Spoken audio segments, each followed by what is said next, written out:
Hello, Michael. Good afternoon. How are you today? What do you have for me?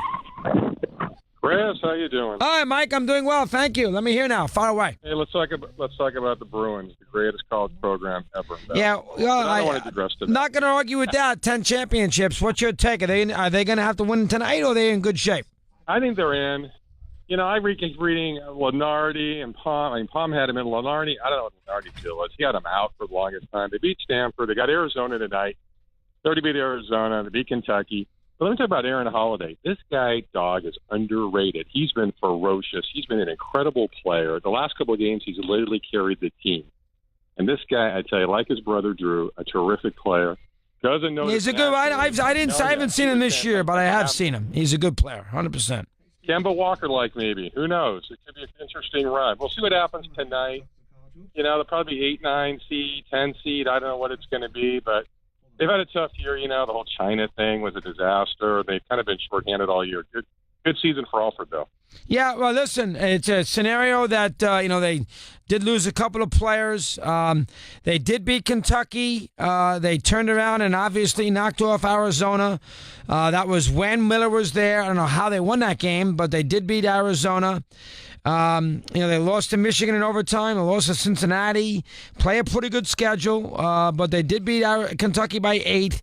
And then in a conference, they do what everybody. These conference matchups. They basically it's cannibalism. I mean, they all bang around each other. I mean, they beat Utah, for instance. Then they lose to Colorado. They turn around and they lose at Oregon State, and then they lose at Oregon, and they play them the next 2 times, and they beat them both. It's all these teams. They beat USC twice. They beat them in early February by 3. Then they went to Arizona and won there. But then the next day they lose to Arizona State. I mean, you can't figure this stuff out. They split with Oregon, that they lose to Utah, and Utah lose twice to Colorado. Very strange, but I do think that they're going to make it at the end of the day. Here is Hayden in Virginia. Let's chat with him. He's on Mad Dog Unleashed. Hello, Hayden. How are you today, pal? Doug, first off, I got to ask you, how come, maybe you know this, why isn't the golf being broadcast in the morning? When I saw Tiger shooting up the board this morning, the first thing I wanted to do was run to the Golf Channel, put it on, and I got to watch some studio show for 2 hours. Yeah, they probably, because A, it's expensive, number one. B, it's a tournament that you'd have to make a decision, basically Monday or Tuesday, because you don't know Tiger's tee times, and they're not going to go round. They're not going to go around the clock following Tiger. And they showed him yesterday because he was on yesterday. I don't know if he was on the whole round, but I saw the last few holes. So I mean, it's really just a case of they don't. It's an expense issue. They have their local programming. They have their programming, and they have their programming in the morning. Those guys get paid a lot of money. It's studio and everything else. It's expensive to do that. You're telling the Golf Channel, they got to show live. They got to get announcers. They got to get the technicians out there. It's not as easy as you think. Hold on. The Golf Channel told me, someone from the Golf Channel told me this morning they don't own the broadcasting rights. And then somebody else told me it's a union thing with the guys. They can only work. Well, first off, NBC has the event, so NBC owns the Golf Channel. So I mean, so that's not accurate. Now the union might be something different, but NBC televises the event. So as a result, the Golf Channel's in the mix. That's not true. Go ahead. Well, hold on. There is a truth to it because there's an app, the PGA Tour Live app has the exclusive rights to a guy like Tiger this morning. So if you wanted to watch Tiger this morning, you had to shell out a couple bucks on the PGA Tour app to do so. So there's got to be something else there. But you probably. I don't know if they could have gotten this changed if they knew that Tiger would be in the mix on a morning round, second in Tampa, Florida. And I understand you wanted to see it. I don't know where you were going to see it. You're going to have to live with it. It's not the end of the world. You can see him all weekend. You can live. It's not the worst thing.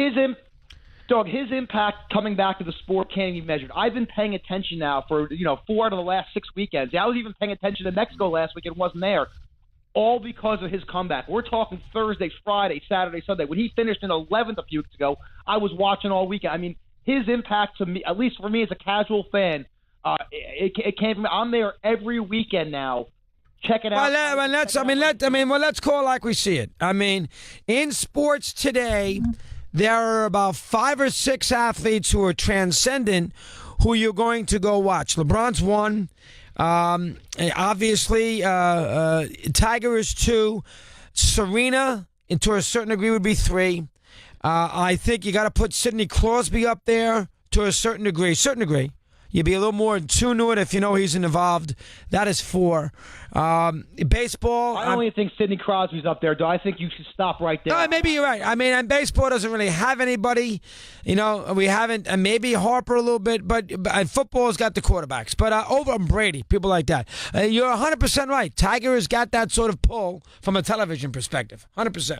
And as an overall sports fan, dog, this to me, this next 10 days, 7-day period. It's like New Year's Eve for the sports fan. This is from now on. The 2018 calendar year is on. You've got college basketball up the wall this weekend, Little Tiger this weekend, and then next weekend you've got the tournament 2 weekends away from the opening day, and NFL free agency next weekend. I mean, if you're a sports fan right now, the long dark days of winter are over. It's time to start coming out of our caves and enjoying it right now. I couldn't be more excited. 100%. I agree with you wholeheartedly on that. I mean, that winter break is tough. The week before the Super Bowl is a quiet week. The 11th is quiet. The 18th is quiet. The 25th is quiet. Last week, a little more activity, but still relatively quiet. This weekend is good. Next weekend, tournament. The weekend after that, tournament. The weekend after that, baseball Final Four. The weekend after that, Masters. The weekend after that, the end of the NHL, NBA regular seasons, and then postseason in both sports. Throw in Kentucky Derby and and horse racing. Those 3 races, and you're in pretty good shape now, really until middle of June. Father's Day, U.S. Open, Game 7 NBA Final. Well, I'm not sure if you're going to get a Game 7, but right now you should be in good shape through the U.S. Open at Shinnecock on June 18th, whatever that day is. We continue 9 in front of the hour here on Mad Dog Unleashed. If it's happening